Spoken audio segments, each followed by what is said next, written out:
it's the Really Charlie Podcast. Yeah, it's the Really Charlie Podcast. Yo, it's the Really Charlie Podcast. Bumping through your broadcast, grab a chair, fill your glass. Yeah, it's the Really Charlie Podcast. Yo, it's the Really Charlie Podcast. Yeah, it's the Really Charlie Podcast. Bumping through your broadcast, grab a chair, fill your glass.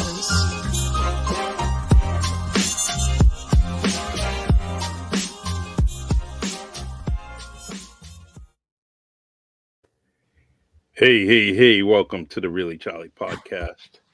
And this is Fentanyl, Facts and Stories with my co-host, Paula, Santos-Young. And we have Guelmi Santiago running for council at large. This girl is full of fire. She's lit. She's doing her thing, trying to get on the city council of New Bedford. And I see her everywhere throughout the week doing her thing, showing her signs, showing her enthusiasm. But the one thing that I like is that she's here. She's here with us to kind of share some of her wisdom and her intelligence. So, but thank you for being here. Thank you for having me. All right. We appreciate you. Paula, how you doing? I am, continuing to boots on the ground and heels on the floor, as my parents call me. Because sometimes I'm wearing heels when I go to events. So they said I got to stop with the boots on the ground. I got to use heels now. So, but I had met Miss Santiago actually at an event for Congressman Keating's office last week at UMass Dartmouth for a drug forum event that he had. And, I can tell you that just from that time of meeting her, she's someone who definitely understands what's happening in our city.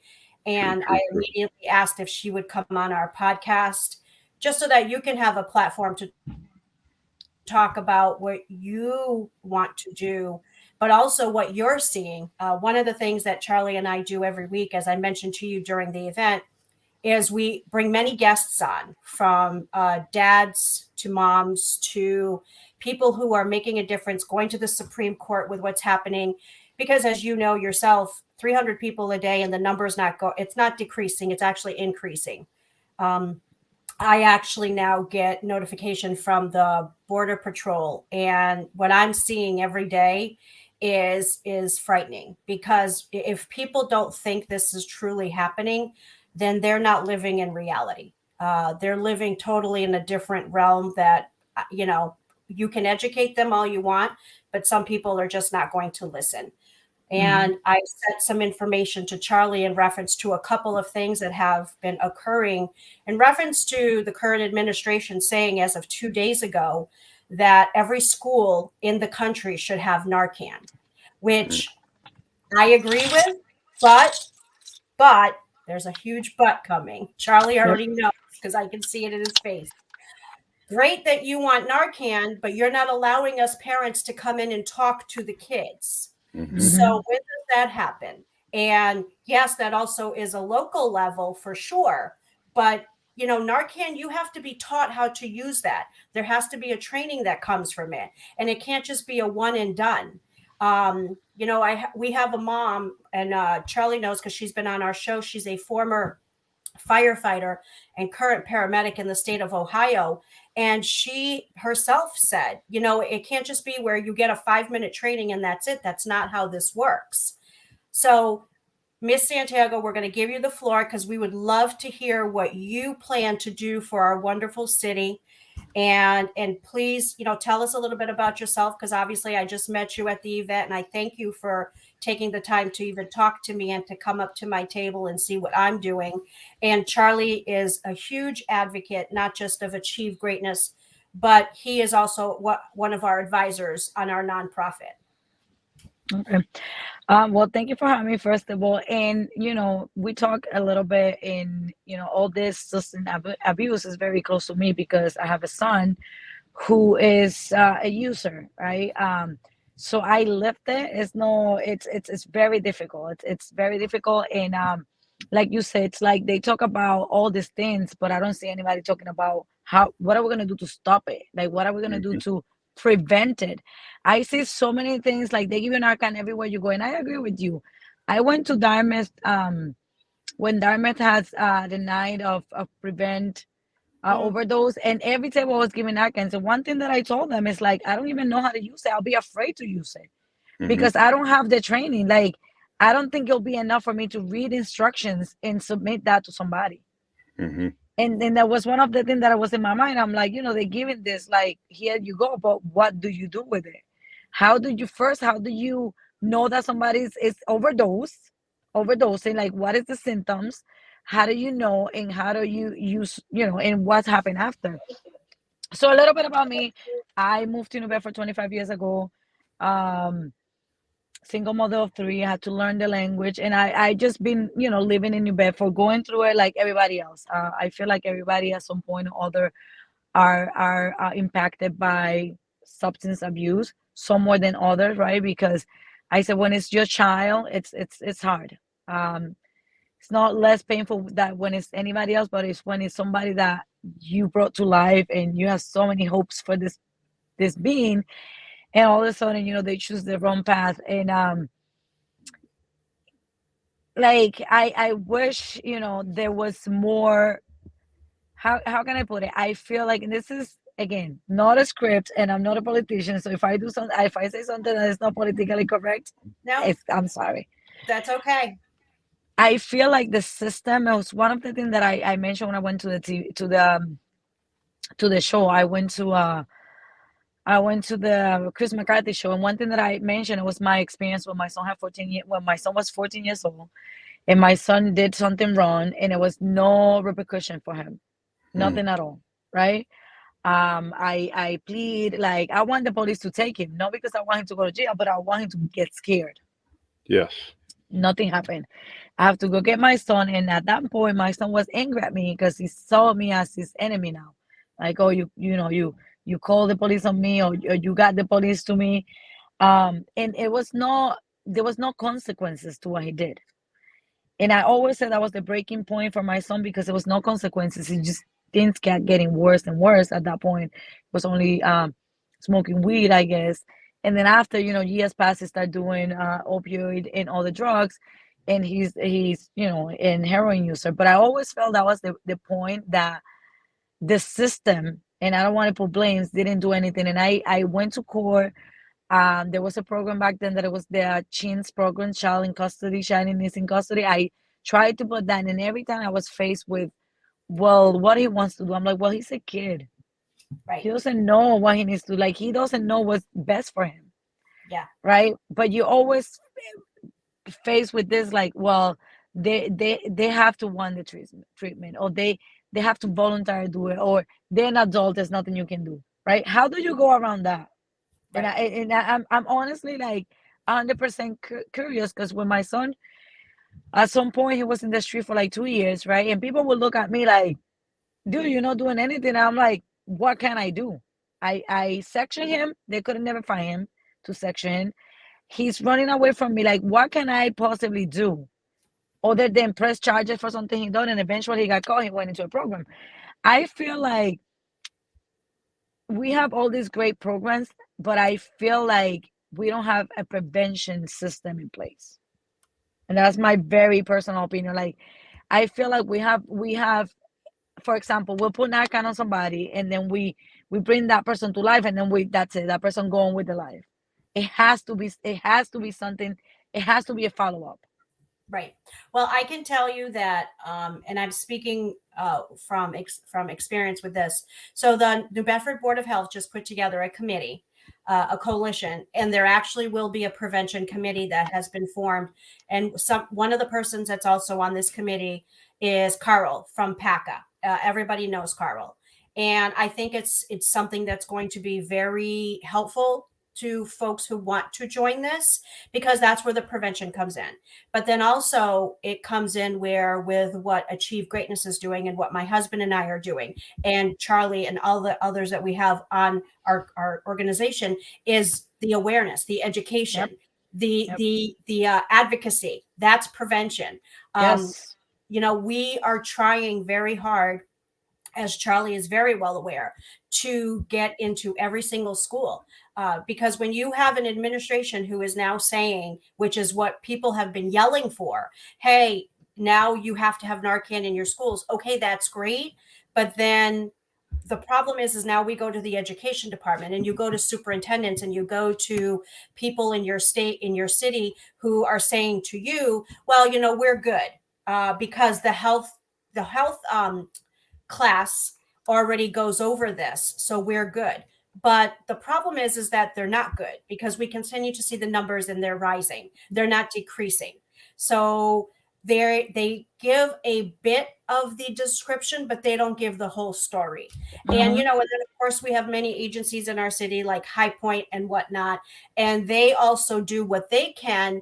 But someone made a comment to me the other day. I won't say who, but they are in public office, and they said, Paula, you need to understand that these agencies like High Point and all the others are getting money from the opioid settlement fund. So they have to go out and do these events. They have to go out and do these preventions, because if they don't, they're going to lose that money, and they're not going to be able to get any more. So then my question becomes, so you're only doing it because you're motivated by money, or are you doing it because you truly care for your community? And I'm not saying, and please, I don't want anybody to take this comment wrong, I am not saying that a lot of people that are in this are not doing it because they care and they have had something affect them within their family personally, like you. But let's take a step back and work together, because that's something that I'm not seeing. I'm not seeing many in the community working together. I can tell you, and Charlie knows this, the New Bedford Board of Health is very supportive of what we are doing. In fact, we have tag team to start doing town hall community conversation events. As I mentioned to you, we're doing another one on the 16th. And I'm so appreciative of that, because nobody else was doing it. Mhm. They kept saying, oh yeah, this needs to be done. Yeah, but they weren't Yep. doing it. So for them to come forward, I appreciate them, because they also they're seeing the numbers from the state. They're seeing what's happening here in our community. They're seeing the deaths that we're having from fentanyl poisoning. Fentanyl is in everything now. Yeah, it can be coke, it can be meth. We know Mhm. this. Charlie knows this, being a former police officer and still getting the information. It's fentanyl and everything. It's in our streets. But when are we going to take a step back and truly say, how can we work together instead of against each other? When you're sitting there making comments to people, and the comments are, oh, don't worry, we got this, we already do this. What does that say about you and your Mhm. character as a person and the agency you come from? Yep. True. Yeah, and it's we got this is not enough. Like everybody have to be in it. And I agree with you for the right reason, because so often you see it in shows. You see how opiates got into the streets, right? Through the doctors, because money makes greedy. Like it's sad, and I'm not saying I agree with you. Not everybody, but I feel like there's a lot of places and agencies that are in it for the wrong reason, because it is very profitable. Like how they give you, like they're quick to give an Narcan, but they won't give you a budget for you to go to the school and talk to the kids. Hmm. Like, it should start there. It should 100% start there. Let's start talking to these kids, because this is real. This It is is. real, It's and we gotta present it to the kids to face value. This is what it is, and this is what could happen.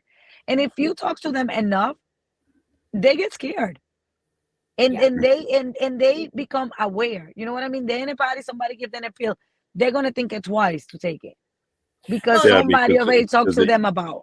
yeah, right. they need to know that it's not a feel good thing situation. Yep. And if you do that, then they're gonna think about it, you know. Yep. But when they have a constant influence of their peers to tell them that this is the thing to do, yes, you're gonna feel so good. Yeah, And that's all but they're hearing. Yeah, and if if that's all they hear, organization if organization like Paula said, let's go to the school, let's talk to them.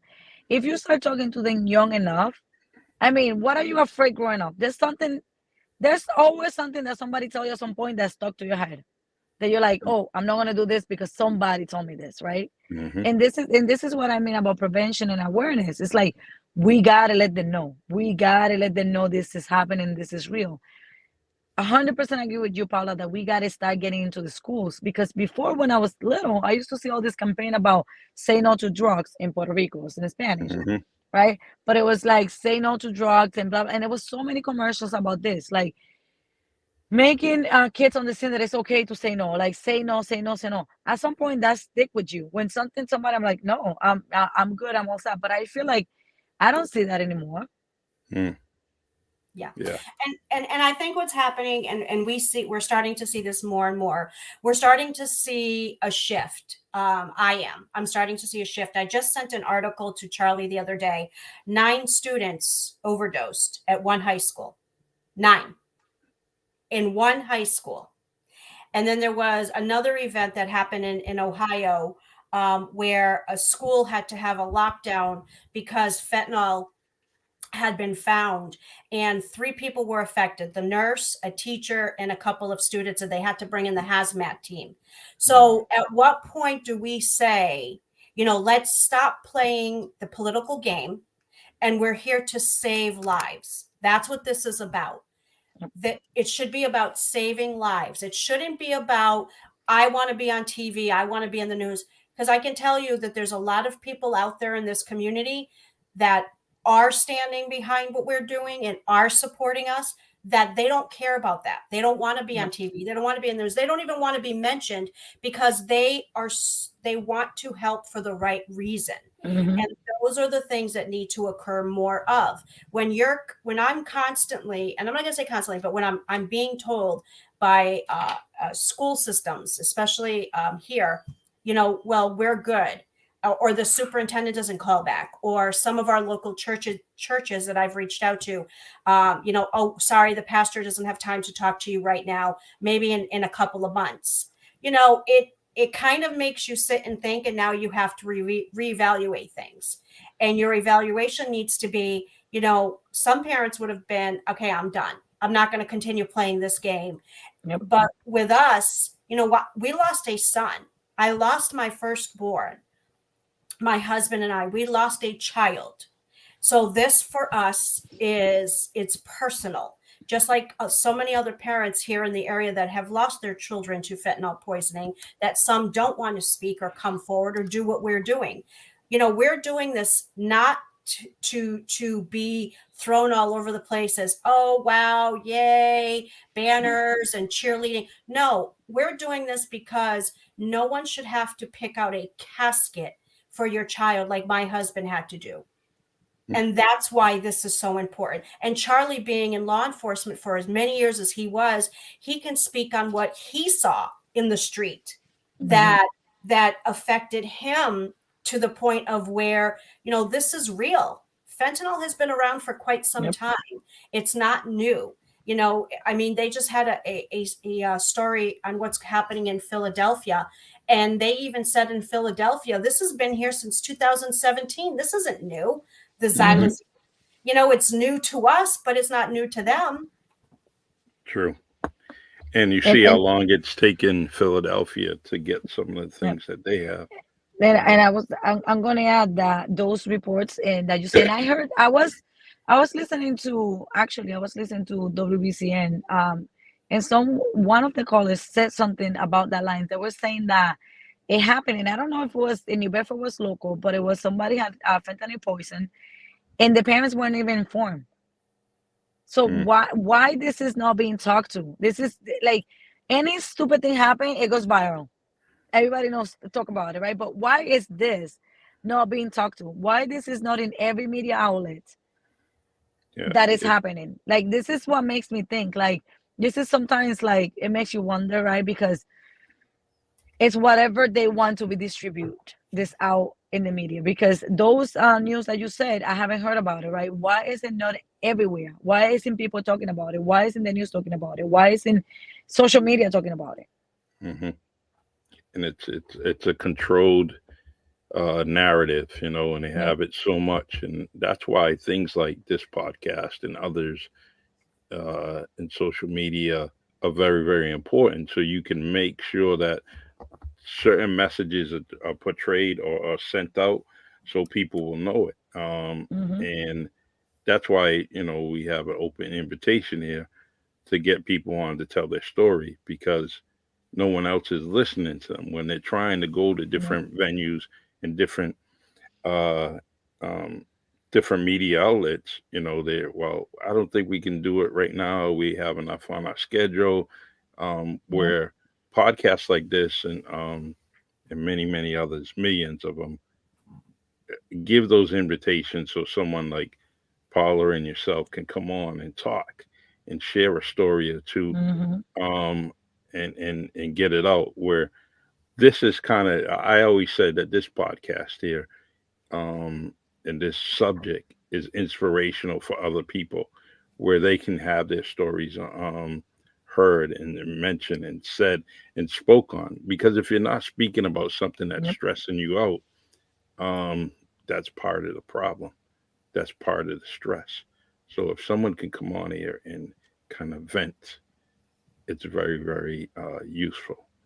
So that's why, you know, you see all of these different things, from political stories, from tragic stories that are push, Yep. push, push, push Yep. constantly. And you want to say you go to different channels in the morning, boom, boom, boom, boom, and guess what? It's the same story. Same story in every channel. It's crazy. And then you Yeah, wonder, like, it's so control. It's so control. yes, it is. It's very, very controlled. So, Miss Santiago, so why don't you talk about what you're going to do in reference to the city and what you're looking forward to do as voting is obviously coming up on Tuesday? Because I'm sure everyone in the ward that you're going to represent wants to hear how you're going to do something different opposed to the person that's in that position now.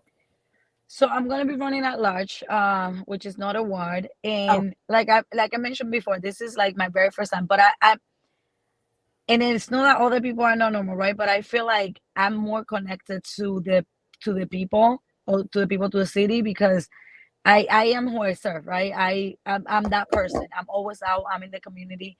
I want to get in there and represent the normal people, the issues that are really happening, right? I want to advocate. I want to be able to be the voice of people who might are going through this and can't even speak the language. And are even, sometimes it's hard for us that can speak the language. Imagine for somebody who's going through the same thing, but they can't even speak the language. So it's the resources are more scarce because they don't even know where to go. So that's what I Exactly. want to do. I want to basically bring the community together with everybody in the city, regardless of your level, regardless where you are, right? Regardless of I feel like sometimes in this New Bedford, it's like who you know. Everything is who you know, which is literally like sickening. Yes, And it I is. want to break that. Like me, I'm very available. I have an office. People can go there anytime. And again, I'm not saying I'm gonna solve all the issues because that would be lying, but I definitely will be. I'm more aware, and I think it's a little more realistic for me that things do happen and people do try to like hush it. And I'm very outspoken about stuff. So if anything come my way that I can advocate, I 100% will advocate for what I feel it's right, and it will be the best for this community and for the youth, because I feel like they're so vulnerable right now with all the influences that happen, that we need to also have the power to influence in the positive way. yeah. Because again, talking to school and going to school and talking about it, I'm 100% on that. Like if there's anything you need to on my side to help you out, maybe, you know pass the information in Spanish, I'm 100%, because I feel like that is so effective, and it's not happening. So if the kids are not getting the information from the professionals, they getting it from TikTok, Hmm. they getting it from Snapchat, Oh, yeah. right? Yeah. So like you're not gonna let this outlet reach them, but you can't prevent this outlet from reach them. Correct. Yeah, So we all got to come together with the same purpose, because I mean it's just so sad what is happening, right? And it's so sad that people think that it's like um just incidents. I feel like it could happen to anybody, as you know, right? And it's so real. And some people, just because it doesn't happen to them, they feel like it's a type of people, it's a type of environment, it's a type of ethnicity, right? But it happens to everybody. It could happen to anybody. Yes. and that they always think that, it's like you said, ethnicity. Oh my God, spitting it out. I thought it Anyways, was me that had the and they, accent. yeah, and they, it seems like there's been so many situations, right? So many different types of drugs where that Hmm. was the the the alibi, the excuse Yep. of not doing something Yep. because or it's not my child, it's not this. Hmm. But when you kind of look at it and you go back to way back when, we can go as far as the 1930s and go back from, when it was cocaine and later on heroin and then it just goes on to like PCP, all those drugs from different decades. It always had that same excuse over and over and Yep. over again. And here it is with fentanyl. It's still being used. How many times does society need to get these warnings Yep. or just stop somebody from saying that because it could be anybody. I don't It could care be who you are. anybody. Yeah. So, and I heard that throughout my years on the street, throughout my whole life. I constantly heard that. Um, and it's a shame that we are still doing or still hearing that same type of excuse. Well, Agree. I think what's happening is that, and Charlie and I had someone on not too long ago, a dad by the name of Ed Bish, and Ed is amazing. I love Ed, and Ed is actually going all the way to the Supreme Court because Ed was one of the parents who back 20 years ago went up against big pharma and the Sackler family to bring forth what we are seeing today. Him and a group of other parents, and now he's going to the Supreme Court because of the fact that, we know that the Supreme Court has put a pause on not the money that's coming into the cities and towns, but in reference to the Sackler family and if they should face any type of accountability or repercussion for what they did with the opioid crisis 20 years ago, which we all know it was Oxycontin and Percocets back then. And Hmm. now, fast forward and you have the cartel. They are not, they're not chemists. These are Yep. not pharmacists. These are people who are being recruited by the cartel to be in a kitchen, to be in a basement, to be wherever they are, to put fentanyl into anything that they can and put it out there and process it and make sure that they kill as many people as they want. When you have the DEA saying that the cartel is a $3 trillion corporation, I mean, let's really take a step back and think about that. 3 trillion. Mm, So, how many companies in the United States equal the one organization of the cartel? exactly. It's And that's what people are not understanding. Like, this is a organization that they have accountants, they have HR people, they have law enforcement, they have security, they have they have everything to at And they their. have money, and they have money to buy other people. There you mm, go. Because don't you always think like it always in my mind, it's like you see this movie, right? And it's like it's always people in position of power allowing this to happen, right? And my mother used to say all the time, anything you see in the movie is because it had happened in real life or could happen in real life, right? And think exactly. about it. There's certain things that happen that people have a hush hush because there's so much money involved that there's people in position of power letting it pass. They are letting it Hmm. pass because they don't care. At the end of the day, they just care about getting the money. Exactly. It's follow the money, as we say every week here, Yep. right? And it's it's and when you look at all those different documentaries and shows and movies and everything that you're like, how did I miss that? How did Yep. I miss that situation? How did they miss it? How did government officials that have the eye in the sky that watch everything that we possibly do from, you know, who we're meeting with, who we're talking to on the phones, But do they miss? everything. Did they miss it? Did they miss it, or did they pretend they miss it? They pretended, yeah, blinded eyes. Yep. See, was it um, that selected vision, selected hearing? You just want to see and hear what you want to hear, um, while you're getting your pockets laced, your campaign laced, so on and so forth. So the but I like how we encourage people to look at some of the movies that are out there, because just like your mama said, you know, what's out there is actually so true. It happened to Yep. someone. Someone's got to tell, and it may be bits and pieces that are true, Yep. but that's how a creative mind creates something based on their Yep. life experiences, right? Hmm. So they come up with these documentaries and these shows, and I mean everything that I write has some real reality to it, from Hmm. my books, from my poetry. There's some reality to that, through based on what I experienced or someone else experienced. But there is some truth to it. So I agree with your mama. And give her a big hug and tell her she's so right. We'll do, but I'll do it in Spanish. She lives in Puerto Rico still. That's all Yes. right. That's Puerto Rico. Oh, that was the best 7 days going for me when I went on vacation in Puerto Rico. I had You went to San amazing Juan. time. Everybody goes to Yeah. San Juan. I'm from Well, Ponce, I which is went down everywhere. south. I went to Arecibo, went to Ponce, went to uh, it's called what, Campo. We go out there, the Hmm. mountains, and you see. So I had a great time, and I laughed so much, that my chest was hurt and my head was hurt, and that wasn't from a hangover. That was from laughing and having so much fun. So That's good. I always got to give Puerto Rico its props. I had fun out there. Paula, tell us about your week.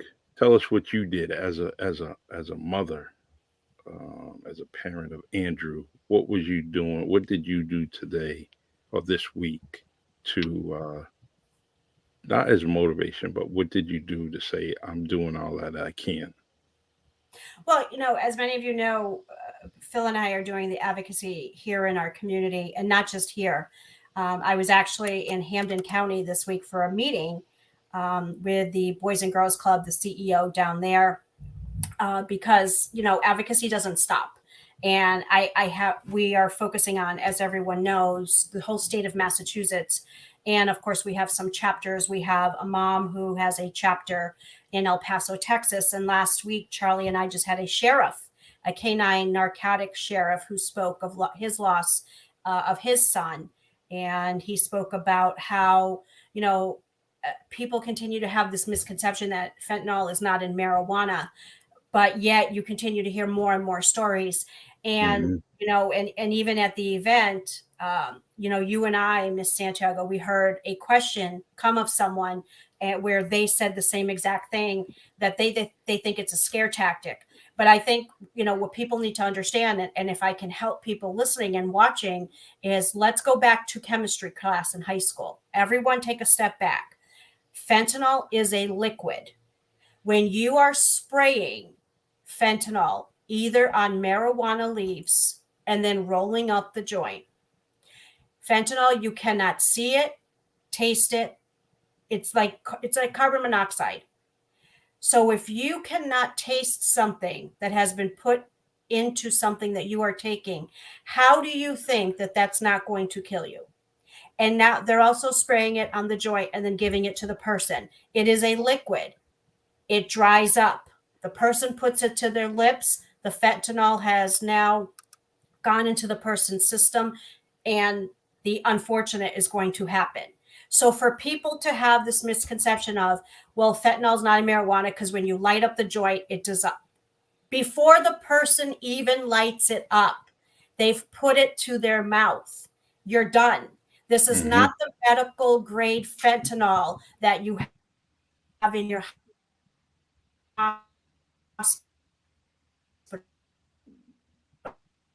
hospitals than heroin. And I think that people need to understand, truly understand the difference. We're talking about what's being pumped out in the streets by people that don't care. And everyone can pull this up on Google. There is a child in Ludlow, Massachusetts, who passed away in February 2022 And unfortunately, his name was also Andrew. And they passed away practically a month of each other. He was a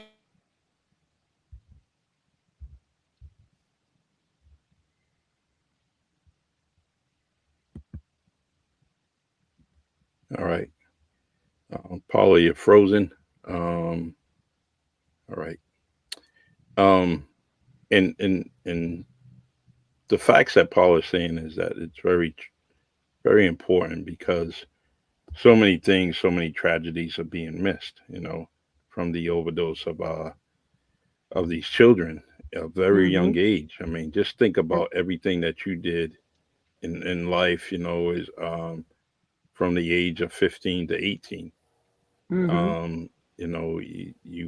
You realize later on in life that you didn't know too much at that age. You thought you did, and uh, I mean, I was easily influenced by a lot of friends in my neighborhood to do many things.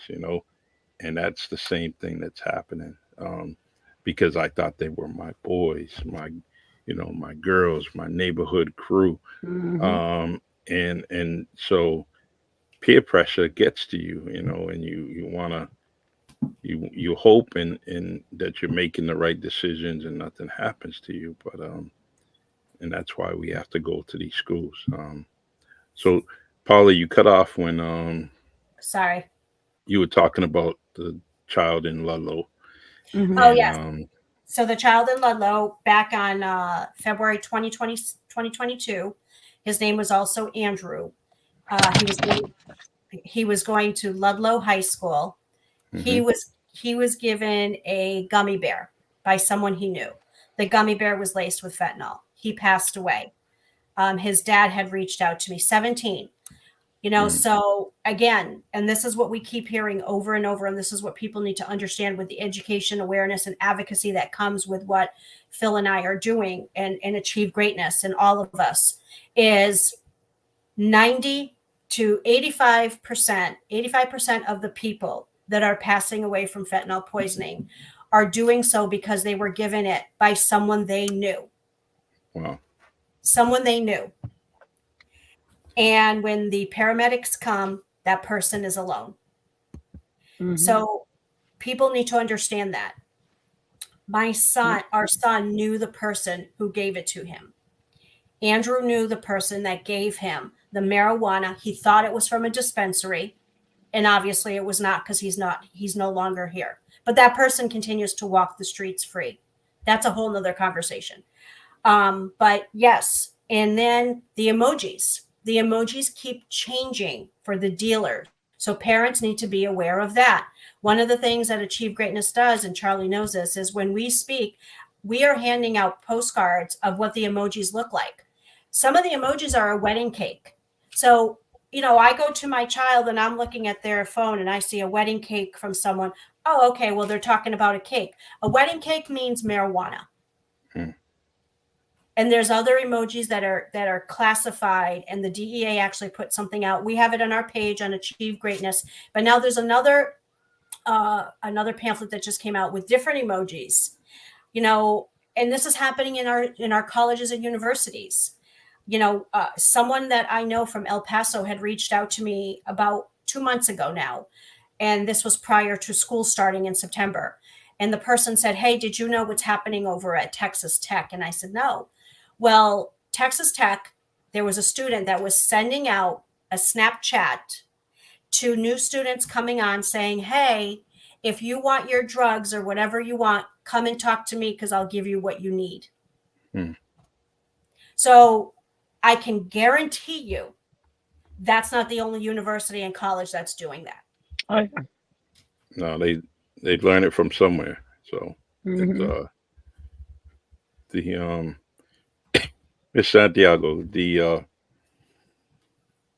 as you continue on with your quest to become city councilor at large, first of all, I think you're a very impressive person, and we need more people like you to run for office. Um, I just I want to wish you luck because Thank you. the one thing about New Bedford is the people getting out to vote. It's so low. and so Yep. aggravating that's actually stopped me from running for different positions, only because they just don't come up. And when you finally at the results of the election, you look back and you see who voted, who didn't vote, and when you see family and friends on there that didn't vote, it's amazing and it's kind of heartbreaking because those particular numbers are those were the votes that could have put you over the top, you Yep. know. And I'll never forget this.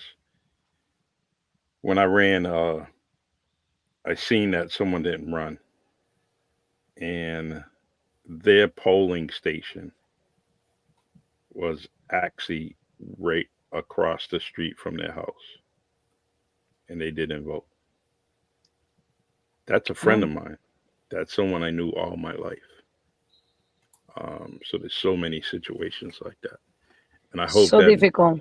I, yeah, and I'm I I'm I'm getting prepared for the worst because a lot of people say they're gonna go out and vote. And like, I can't count with the regular voters because they don't know me, and I feel like the regular voters they're probably gonna vote what they always vote, right? hmm I mean, I've been talking to people, but what I was really counting on is people who I know that can vote and they never vote, and everybody's like, that's a stupid tactic. Like, but one thing that people always talk is like about voters alienation. I can say that word, but it is true. Like, yep, it's like a lot of times people don't vote, maybe because nobody told them. But you're right. When and you've been telling them, that happened to me in the primaries. There's so many hmm people that didn't vote, and when I reach, I'm like, "Hey, did you vote?" Oh, I forgot. I have to. Oh, but you got in. I'm like, that is not the point. That's the hmm bystander effect, right?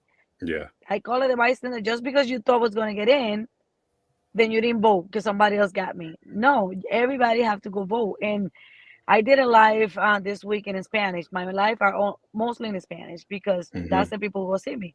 And I say, as I'm merging into politics and learning, I was learning about something that makes a lot of sense. They were saying that when the streets needs to get fixed and all that, they mostly concentrate in the communities or like blocks of people who vote. And I hmm never even thought about that, right? yeah, And this is the education that we have to pass to people, right? Because a lot of people don't know. A lot of people's like, what voting does for me. hmm So I was telling in Spanish, I said, I learned this, whether it's true or not, it makes sense, right? If your street's broken and everybody in the street, nobody votes, guess what? Nobody really gonna care.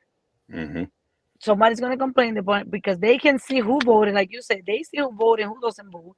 They can see what precincts vote and what precincts don't vote. So when you have a problem, if you're not voting, they're not gonna take you into consideration. Now, do you want to be heard or not? This is your opportunity to be heard. One thing that I also said to people who speak Spanish, I said, we have so many friends who cannot vote, right? Me including. I have so many friends who cannot vote because of the legal status. hmm Yeah, those people still working, still paying taxes, still opening business. I said, wouldn't you want to vote for your brother and sister who cannot vote? yeah. But we'll see. We'll see Tuesday because a lot of people say they're gonna go out. We'll see. That's right. And you know, just you think about the numbers, if I had 200 more, if I had 300 more votes, things could have happened, and then when you see numbers that didn't vote and you say, I know that person, it ends up Yep. being 500, 600 people that that didn't vote. And Yep. you're like, that's amazing, man. But I wish you all the luck in the world. Thank Keep up you. your stamina, keep up Thank your you. encouragement, and you're definitely a wonderful person. And for the short time that I knew you, I think we both knew of each other Yes. just by face, and but you keep it up. For sure. Thank You're you so much. amazing person. Yeah. Um, And one of the things I always say, Achieve Greatness always says, is we will work with anyone who comes to the table, regardless of your political Yep. background, of what your affiliation is. Yep. We are bipartisan. We will work with anyone who says, how can we combat this together? true, Yep. And true. absolutely. And one thing that I say, like, this has been a great experience, right? Whether I make it or not, I have met so many good people. And not only in politics we can make a difference. So even Mhm. if I don't make it, I want to be an instrument for advocacy, to help others. I want to be able to be there for people and be able to bring my message across, right? So it's not like, oh, I lost, that's it, bye people. No, I want to still be here because I met so many people that, and together we can make a difference. It's not about politics. Sometimes you can make it even a greater impact without even being in politics. So it definitely have been a great experience, and I want to just keep advocating for people and helping people, whether I'm in politics or not. That's what I do. Right back at you. I think all three of us do that, and we're just trying to be involved, stay involved, and do the right thing. Because Hmm. it trying to be humanitarians, and that's what we are. From that person that's sitting on the curb to that person that's actually sitting in a penthouse. There's a lot of Hmm. situations that they can both be going through that are very similar. And one of the things is fentanyl or drug use or seeking help, or Hmm. seeking help for their family member that's right there, on the curb with them or in the penthouse with them, seeking the Yep, same type of help. So we got to keep on pushing and pushing. So, absolutely. all right, Paula, I'm gonna let you. If there's anything that you wanna, um, say at this tail end of our podcast, please do it now, and then I'll go on to my normal advertisement for WNB1 Radio. So, Yes, I want you to promote our dinner. I got to get you the flyer, Charlie. As okay, everyone knows, Achieve Greatness is having their first fundraising dinner at the Century House March 9th. We have a wonderful, wonderful, event that's going to be happening. We have Joaquin Santos, which everyone in the community knows him very, very well. He's coming to play. We also have DJ Fresco, who is going to be there. My husband's college friend from URI, who's a professional magician, will be there. And we have a silent auction of many, many fabulous, amazing sports memorabilia that's going to be auctioned off by a wonderful partnership that we just did with a firm in Rhode Island that deals with nothing but sports memorabilia. They're going to be hosting the whole silent auction. So we're hoping that we get a lot of people. We're hoping that the community comes and really, supports what Achieve Greatness is doing. We need sponsorships, as Charlie knows. We need, organizations, companies, restaurants, because we can't do this alone. mm-hmm, When many of these organizations come together and they do these things and they do things for the community, we can't hold basketball events and basketball trainings and skills assessment, which Achieve Greatness is also doing, if we don't have the funds to facilitate that. We can't do our Google Classroom with the kids. All of that costs money, unfortunately, as we all know. Right now, we are putting and funding everything that we are doing because every penny that comes into Achieve Greatness will go right back to Achieve Greatness. No one on my nonprofit, myself included, is taking a penny from any of the donations that we have already received. It's going right back to either t-shirts for the kids, partnership. We just sponsored 10 kids who went to the vineyards in August with the sheriff's department and the youth program that they do. So 10 kids were able to go to Martha's Vineyards for their basketball jamboree, consisted of 500 kids. And these are the things that we love to do and we want to continue doing. Andrew's mission and vision of Achieve Greatness was having basketball skills training one-on-one with kids and really talking about life occurrences that were going on. He enjoyed doing that. That was his passion. And that's one of the things that we are doing with Achieve Greatness. And when we do a basketball event, we start the basketball camps with the kids and the classes, is we are going to also educate them on the awareness of fentanyl, xylazine, and drugs, and how to make good choices and how to know that they are in a safe place. But again, we need your help. We can't do this without your help. so true, so true. Make sure Well, you send me the information. Yeah, I will. Thank you. all right. Um, well, my friends, my two great, beautiful friends, you continue to enjoy your Sunday. and you need me, give me a holler, give me a call, send me a message, call me, whatever. I'm here for you. And if you see or hear that something needs to be heard or told, please reach out to me and we'll get it on the podcast, whether it's here on Sundays or whether it's on WNB1 Radio. I appreciate both of you. Thank you. All right. So, all right, I'm Thank you going to for start. having me too. Anytime, anytime. And we've seen each other a couple of times this week, right? Yep. Saturday at Blue Meadows and now here. So keep up the good work. I appreciate you. Paula, big hugs to your big teddy bear at home. I appreciate him too. And I'll talk to you guys throughout the week. Absolutely. Thank you. All Take right. care. Thank you. Bye-bye. All right, everyone. This is amazing podcast. I look forward to it every single day. I just want to go ahead and throw out some advertisement here from WNB1 Radio, my favorite place, my place that keeps me going throughout the week with podcasts and shows and music. Well, we have a comedy show coming up. WNB1 Radio is proud to announce that Timothy Hall will be our headliner comedian on Friday, November 17th, as the first Friday comedy show and after party returns to New Bedford, Mass, which is 500 Hathaway Road. That's the Whaling Inn and Suites right there, close to 140. Easy access, and we're bringing it back to our city so everyone can enjoy Timothy McRae.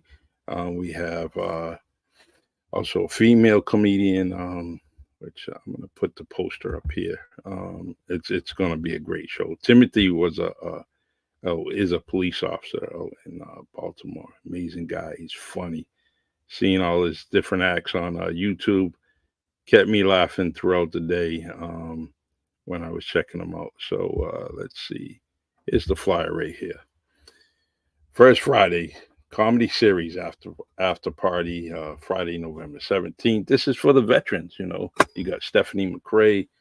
Mr. Kuze will be hosting and featuring Malik Washington, who's actually he's been on numerous shows as one of our hosts, so we appreciate him. But that's something that I hope you all join us. We're just trying to look out for the veterans and all the things that they sacrificed and did for us, whether they're here alive or passed due to their service in the U.S. military. All right. Also, we have Frequency Live that's going to be aired tonight on WNB1 Radio, hosted by Berto Carter and Joe Carrion and Derek Demers. They are great hosts doing their thing, and they have a couple of people coming on WNB1 Radio. So please join us. All right. Let's see. I'm going to end this show with my favorite song from Peter Lionel Walker. I love my intro, and this is a great song. If you want anything done, Peter will definitely do something for you. All right, Paula, you're the best. I love you. Take care, and I'll see you guys Sunday, 12 noon. Every Sunday we are here, and we'll keep you informed of who our next guest is. All right, y'all. God bless. Happy Sunday. It's the Really Charlie Podcast. Yeah, it's the Really Charlie Podcast. Yo, it's the Really Charlie Podcast. Bump into your broadcast, grab a chair, fill your glass.